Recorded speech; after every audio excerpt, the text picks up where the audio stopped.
Hey you guys, this is Cash from Cards with Cash, and today I'm going to tell you how to charge a card deck.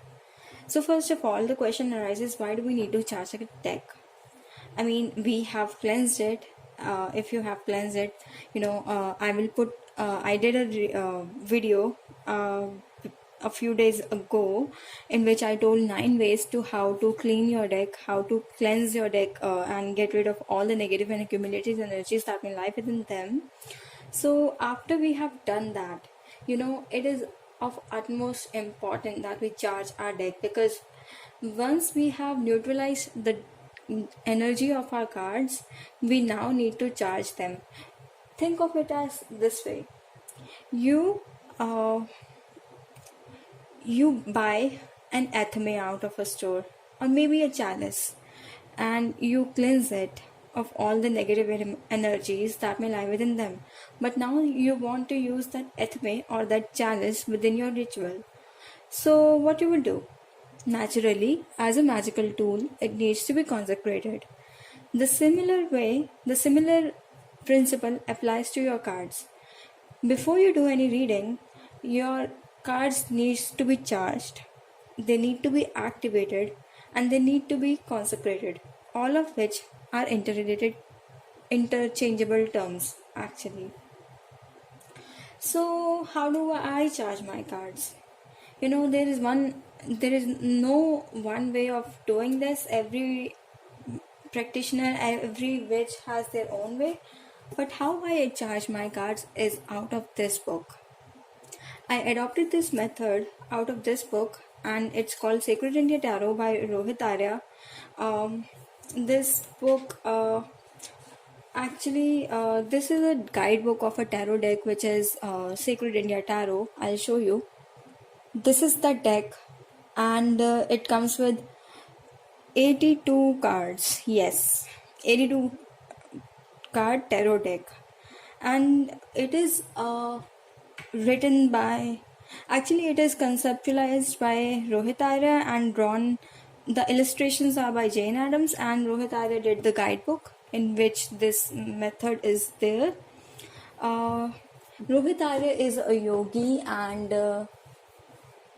the closest person, well, he is just awesome. I can just say that. If you find him on YouTube and see his videos, he is just awesome. He has some great views about Hindu spirituality and yogic spirituality.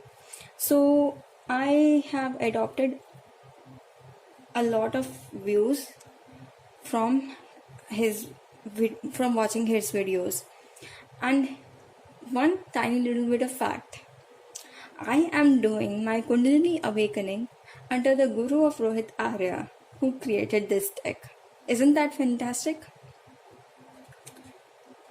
Yes, my guru, or the guru of Rohit Arya, which are the same person, is Ma Santosh. I will leave her YouTube channel as well. If you are interested in anything about Kundalini awakening, she is the person to go. Now, coming back to our topic, which was charging the deck, this method is really going to blow your mind, because it sure as hell mine did. So I'm going to read what is written in this card, and then I'm going to do a demonstration here with my cards. This is, standard universal white deck by US Games. So yes, what's written in here? Appendix 3. Method of energizing the pack with the Star of Shiva. Each new tarot pack has to be energized before it can be used for readings. Those who know the use of crystals and energy healing systems like Reiki and pranic healing know how important it is to energize sacred objects. I have devised a simple and elegant method to charge the Sacred India Tarot. Well, I use it for every other tarot that I have, not just Sacred India Tarot, because it is just awesome. It utilizes the Star of Shiva, a 5-pointed pentacle that is his symbol. As can be seen from the diagram, next page, A subsidiary energy grid is created by placing the cards in the position indicated. You need to separate each suit and place that section of the cards over the appropriate segment in an invisible giant star that you have created or drawn upon a table or flat surface. It is useful if the cloth you wrap the cards in is kept below the cards. Do not mix up the sequence of the placements of the suits, as there is a reason they are to be placed in the way it has been shown. Every time you will figure it your In time, you will figure it out yourself. The lower segment is where the suit of discs will be placed. The lower right will be the suit of lotuses. Above it, and slightly to the right will be placed the suit of stars. At the upper left segment will come the suit of arrows, and the major arcana will be capstone on the top.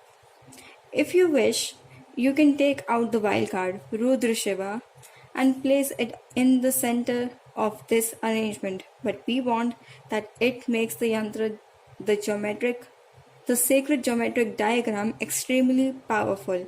Best results are to be obtained if the card on the top of each suit is the ace and it is visible.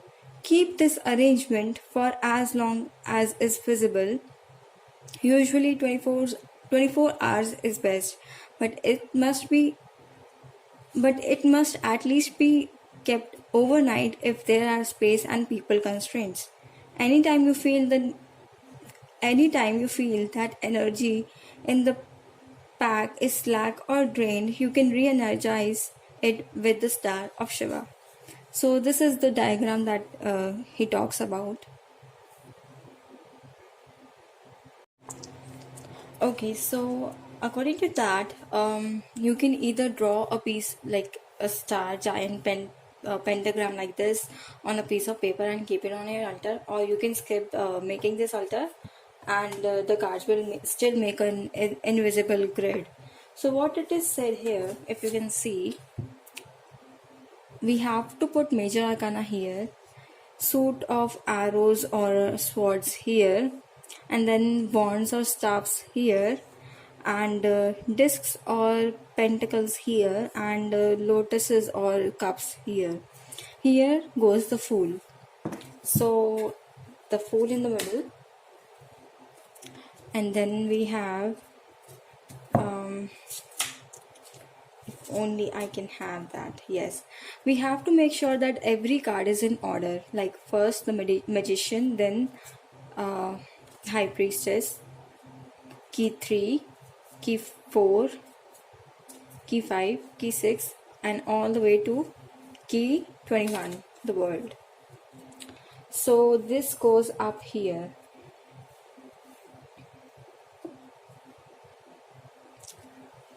I hope you can see it. Okay.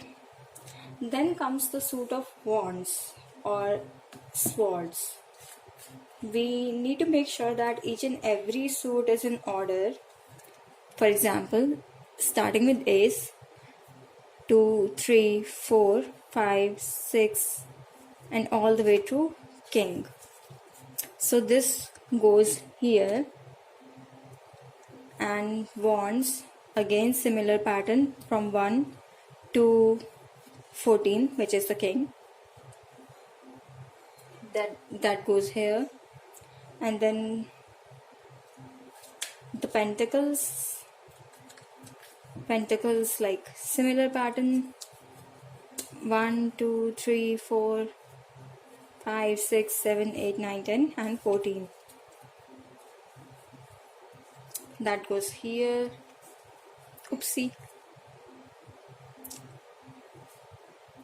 Okay, and then at last the cups, again 1 to 14 goes here, and then you have to leave this setup for 24 hours, which is optimal. If you can't leave for 24 hours, then you can leave it for overnight.